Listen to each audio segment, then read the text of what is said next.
Hello and welcome to Trusted Tutorials. This is Daniel and today we're gonna have a look at how to insert error bars in Google Sheets.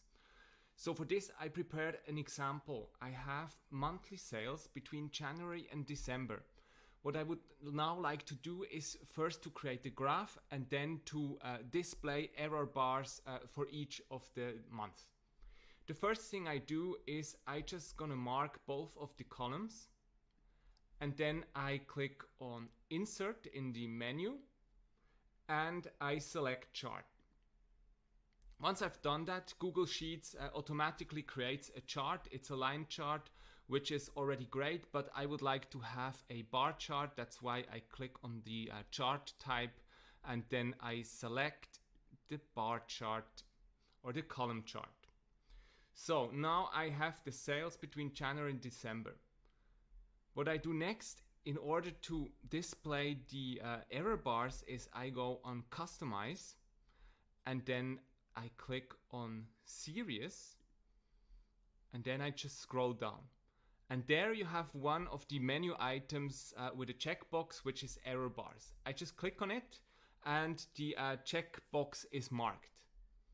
After that, I'm going to select the type. There's different types of error bars. You could either have none, then it's just unchecks it, so you don't have any error bars. You can choose constant, percent, and standard deviation. Let's start with the first one, constant. With constant, you just add a value and it's gonna have a constant value for all of these bars. So what makes sense here is maybe like 10,000. Let's have a look. Yes. As you can see now, there is a error bar added to each of these bars. It's like 10,000 above and 10,000 below, which is great and exactly what we wanted. So let's have a look at the next option, which is percent. So a percentage value between 0 and 100%, let's say 50%. Oh, just need to type that in again, 50% of, I only need to type in the 50. And as you can see, we have like 50% above and 50% below the value. So this accounts for deviations. This brings me to the last option that you can choose. You can also choose a standard deviation. So you see the deviation in the data set.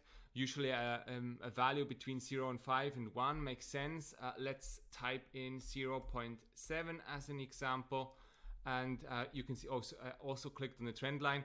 Now you see the standard deviation here of 0.7 and it works just like a chart. Just gonna unmark the major grid lines here. So this is how you add error bars in Google Sheets. I hope this tutorial was helpful. If so, please give it a like and hit the notification bell so you're always notified when new tutorials come out, and follow our channel. Thank you so much. This was Daniel from Trusted Tutorials.